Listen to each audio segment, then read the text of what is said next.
I think a lot of people don't understand what types of decisions are being made on their behalf and how that impacts them. For instance, at the local level, we have our county board of supervisors who are elected officials. They make decisions on what businesses can come in here, what zoning there is, whether it's agriculture, whether it's industrial, whether it's residential, what business licenses you need. You know, they make so many decisions that affect each and every one of our daily lives.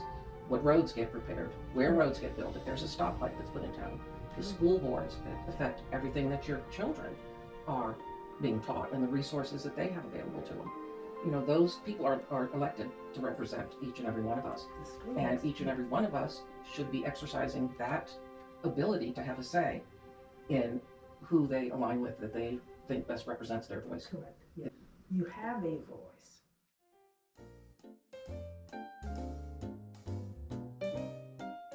Hello, I'm Melissa Hartman. I am with the Center for Common Ground, Southside Virginia Democracy Center in Mecklenburg County. And I am here with my good friend, Eleanor Washington, who is working with me on a number of issues pertaining to the Democracy Center, particularly the get out the vote and voter education and engagement. Now, my background, of course, you know, is education. So I spent many years in the education field, over 40. And throughout my time in retirement, I have worked actively with helping people to be empowered, with getting why it's important to have your voice heard. In Virginia, we have elections every single year. That's true. Yeah. Absolutely.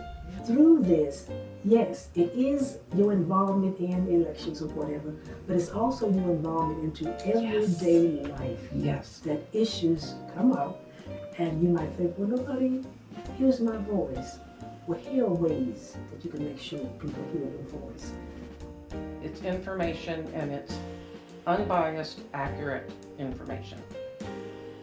The Center for Common Ground is not coming with this at a partisan point of view on behalf of any party or any candidate. We focus on federal, on state, and local.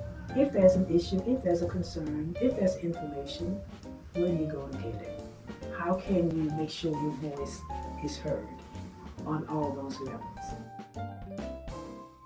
I've had a number of folks that were very, very distressed because they didn't even have internet connectivity, and that is, that is such a necessary thing, whether it's school, work, medical care. A lot of that is done virtually too.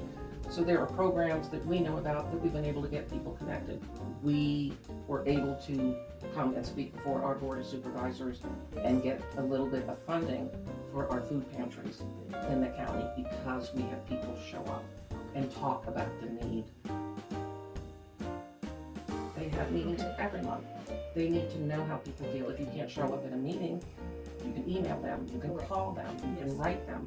And as you stated, part of what you and I, with our colleagues, are trying to do is to be out in the community in more places to take those issues back or to provide to them the information that they're asking.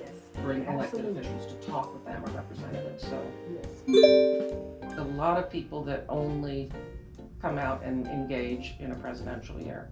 So I think getting out to them the importance, like we're saying, of knowing you not only have federal elections, you have the state, you have the local, and it's important for them to know it's most important to be involved in all three.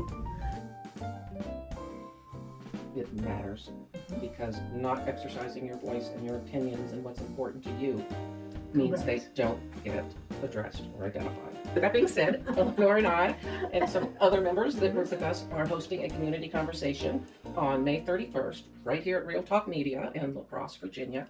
And it is free. I just ask that you RSVP, let me know you're coming because we're going to provide some light lunch for everyone. But what we will be doing is called Community Conversation and Civics. We are going to be talking with our community, engaging in conversation about what's important to you, and then also the importance of civics engagement. Your voice is important. Your vote counts, because we do hear that. Oh, my vote's not going to make a difference. Right. Sometimes it's one vote that can make a difference. Two or three votes. We want to hear from you. So we're looking look forward to having you join us on May 31st. And Eleanor will be there too.